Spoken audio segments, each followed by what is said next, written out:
তোমরা নিশ্চয়ই লক্ষ্য করে থাকবে বাজার থেকে আনা আলু, পটল, করলা, আদা, পেঁয়াজ, রসুন একসাথে আনা হলো আদা এবং আলু থেকে গাছ বেরোতে দেখা যায়। তোমরা কি লক্ষ্য করেছো? এগুলোই হচ্ছে অঙ্গজনন। চলো আমরা এই বিষয়টি ভালোভাবে পর্যবেক্ষণ করি।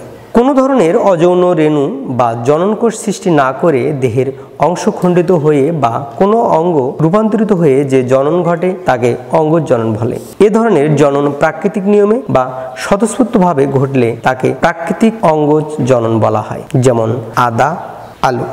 আর যখন কৃত্রিমভাবে অঙ্গজনন ঘটানো হয় তখন তাকে কৃত্রিম অঙ্গজনন বলে।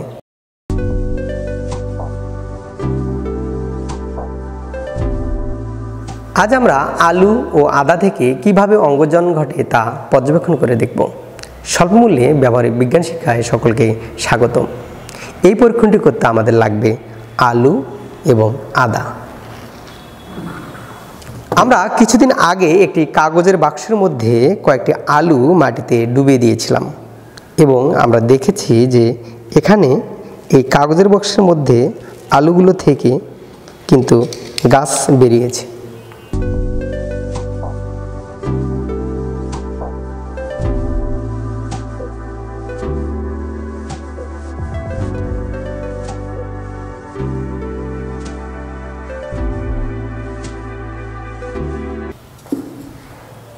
এই আদা থেকেও কিন্তু গাছ বেরিয়েছে। এবার যদি আমরা একটি আলু নিয়ে ভালোভাবে লক্ষ্য করি, দেখা যাচ্ছে আলুর গায়ে ছোট ছোট গর্ত থাকে। এগুলো দেখতে চোখের মতো, তাই এদেরকে চোখ বলা হয়। লক্ষ্য করো, একটি চোখের মধ্যে একটি কুঁড়ি থাকে। আঁশের মতো অসবুজ পাতার কক্ষে এসব কুঁড়ি জন্মে, আর প্রতিটি চোখ থেকে একটি স্বাধীন উদ্ভিদের জন্ম হয়।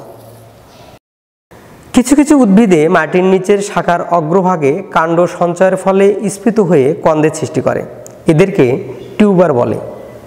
এবার আমরা দেখব রাইজোম, আদা। এরা মাটির নিচে সমান্তরালভাবে অবস্থান করে। এটি একটি আদা খণ্ড। কাণ্ডের মতো এদের পর্বসন্ধি স্পষ্ট। পর্বসন্ধিতে শল্কপত্রের কক্ষে কাঙ্ক্ষিত মুকুল জন্মে। এরা খাদ্য সঞ্চয় করে মোটা ও রসালো হয়।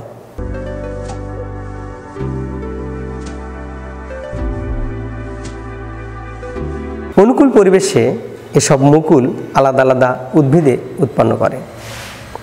তোমরা কি এমন মজার মজার এক্সপেরিমেন্ট করতে চাও? ওয়াও! তোমরা আলোর খুশি যখন তাহলে আমাদের সাথে থেকো। এতক্ষণ সাথে থাকবার জন্য ধন্যবাদ।